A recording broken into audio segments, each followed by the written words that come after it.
Now, a friend of my son's has a Camaro, one of those, really cool Camaro IROC cars, with the eagle painted on the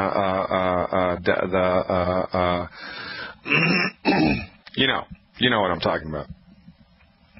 And he's junking it. He has to junk it. He's maybe going to get $300 if he's lucky. He has to scrap it because he hasn't taken care of it appropriately. Whether by hook or by crook, whether it was because of financial or intellectual reasons or who knows, life comes rolling in. The car just wasn't taken care of appropriately, and now the engine is in trouble, transmission's in trouble, I don't know what's the problem is. The car has to be scrapped. It's too expensive to fix. And I looked it up on the internet. This car, this make, model, and year, had it been properly taken care of, could have easily been sold for over $5,000. I mean, if it was really like pristine, kept in a garage and updated, could have gotten $10,000 for it easily. It's a collector's item. Awesome car. But now they've got to scrap it. Why? Because it wasn't taken care of. And I thought to myself, how different is that with us and the human body? Well, it's not any different. As a matter of fact, it's much more delicate a device, the human body, than a man-made machine.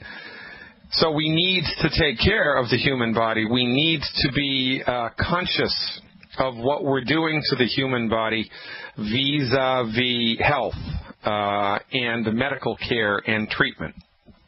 And the irony of ironies here is that in the semi-free world in which we live, in industrialized nations around the world, we lean on the MDs, the allopathic reductionists, for our medical care, but the MDs don't practice health care. They practice disease management. There is a gigantic difference between health care and disease management. The MDs don't practice health care. They practice disease management. So under their tutelage, our health gets worse and worse and worse. It doesn't get better and better and better. We're not getting healthier. Our life expectancies are not getting longer. The incidence of chronic disease is not getting less and less. It's getting worse and worse and worse because we have taken the wrong dog to the hunt. We've taken the MDs out for a run. We've let the MDs tell us what to do to keep our bodies healthy, and they are completely incapable of doing that. All that they can do is march in with drugs and surgery once the game is already afoot.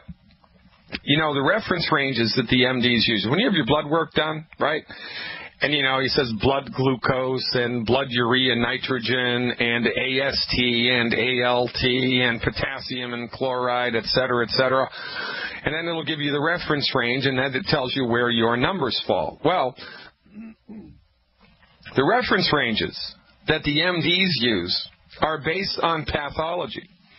They exist only to tell you once something is already broken, because the MDs have no working knowledge of what to do to support and promote the healthy function of any part of your body. They are only taught how to intervene with drugs and surgery once the system is broken. It's nonsense. So, for instance, let's say the healthy reference range of blood sugar is from 60 to 99. 60 to 99. Let's just say 60 to 99. So you go to your medical doctor for your annual physical because, you want to be on top of your health care. I mean, this is why you pay for medical insurance every month, right? You want to maintain your health so that your body doesn't break down. You want to be responsible, not only to your life, but to the lives of those who are near and dear to you. It's going to stink if you die. It might be okay for you, depending on the afterlife situation, but not okay so much for the people you leave behind. So this is why most of us are proactive about our health. It's, for the sake and benefit of our loved ones. Plus, who wants to die a slow, horrible, and painful death? Nobody. So we give these people money for medical insurance premiums, and once a year we go in for our annual physical checkup, and we get the blood work done, we get the urinalysis done, we get the CT scan done. Don't ever get a CT scan done unless you've been hit in the head. Don't ever get a CT scan done unless you've been hit in the head. But in any event, so you have the blood work done, and it shows blood sugar, right, your blood glucose.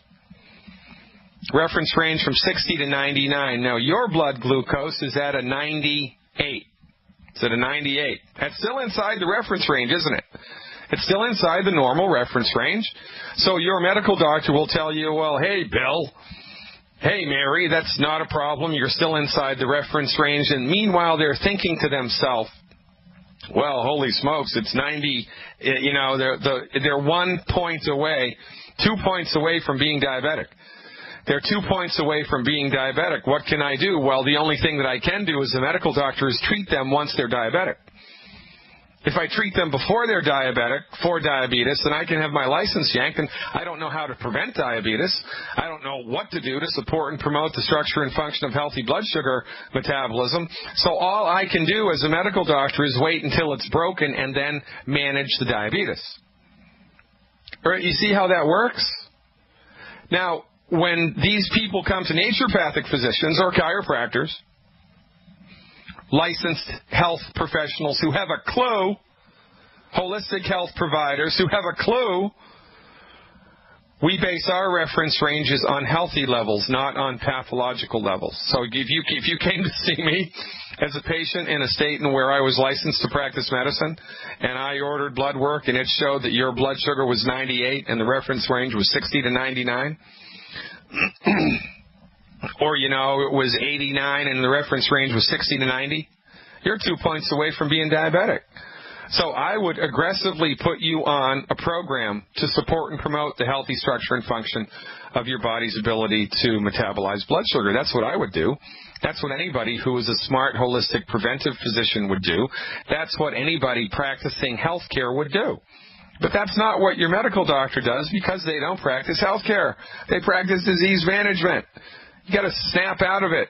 Wake up and smell the coffee. You're giving the wrong profession the money. You're taking the wrong dog to the hunt. You know, if you're a pheasant hunter, you take a chihuahua out into the fields, I can guarantee you're going to come back empty-handed, unless, you know, the chihuahua stumbles over a dead pheasant. Even a blind squirrel finds a nut every once in a while. But this is the deal. We don't know what we don't know. We think that our medical doctor knows what's best for us. But our allopathic MD only knows what they've been trained in. And what they've been trained in is an old-fashioned, arcane, outdated philosophy of medical treatment. It's not even a philosophy of healing. It's a philosophy of medical management. It's a Machiavellian, mediocre medical management system that has monopolized the medical theater. Now, there's a lot of alliteration there. It's a monopolistic, Machiavellian, mediocre, MD-directed medical management. Now, if you're down with that, God bless you, and, you know, have a nice life. You're going to have a short life. You're going to have a painful life. You're going to have, you're going to look forward to having one kidney, having no gallbladder, having your appendix yanked, having your tonsils and your adenoids yanked, having everything yanked, having 5 fake knees, having 2 fake hips, having 3 fake shoulders, needing prescription medicines to pee, prescription medicines not to pee, prescription medicines to wake up, prescription medicines to fall asleep, prescription medicines for the heartburn, for the high blood pressure, for the type 2 diabetes, for the anxiety and panic attacks, for the neurological pain, etc., etc., etc. Life brought to you by Bus Driver MD. Well, you know, and the corollary is, the irony is here that you were being responsible, and you were doing your due diligence. You were paying your medical insurance premiums. I mean, even when you couldn't make your house payment, you made your medical payment, because you get it, that health is your greatest wealth. But you didn't understand that the people that you go to for health care do not know what's best for you. They only know what they've been trained in. And what they've been trained in is one tiny piece of the greater pie of medical science. But the pharmaceutical industry has convinced you that the only people who know anything about medicine have MD after their name. And everybody else is a back-of-the-bus quack. You got to be kidding me. We wouldn't accept this type of mediocrity in any other profession, yet the MDs let us down, let us down, let us down, hurt us, harm us, and kill us. And every once in a while, they'll fix that bronchitis, and we keep coming back. You know, if you're trying to get a rat to run a maze in a laboratory setting, if you reward the rat randomly, the rat runs the maze much more efficiently than if you reward him all the time. You reward him all the time, the rat gets lazy and stops running the maze. Well, this is the way it is with us. Every once in a while, someone in our family has a urinary tract infection or bronchitis or pneumonia, an acute condition. Heaven forbid, they've been in a car accident. Heaven forbid, they were one of our warriors and they got their leg blown off by an IUD. MDs are excellent at treating that. So, you know, the person's suffering with an acute condition and the MD fixes it, and then we think to ourselves, oh my God, aren't they the greatest? Well, they are for acute disease. They are, but not for chronic disease. We haven't made that distinction. We need to. It's killing us. Ladies and gentlemen, fire your MD now. To complete my line of thought from the first segment, if you're interested in supporting and promoting in a preventive way, if you're the health of your body, if you want to take care of the automobile before so it doesn't break down and get crappy and so it needs to be scrapped, if you want to make yourself healthy, then going to an MD is a fool's errand because they are not trained in how to do that. They don't know how to do it. They're only trained to intervene with drugs and surgery once the system is broken, and their intervention is not curative. It is not designed to strengthen the body. It is designed to manage the illness. You want to manage your health? You want to do preventive maintenance with science-based, clinically verified nutrition delivered by licensed holistic health physicians? Well, that's a much better dog for that hunt. So what do we recommend as baseline boilerplate therapeutics to get that job done? Well, it's easy.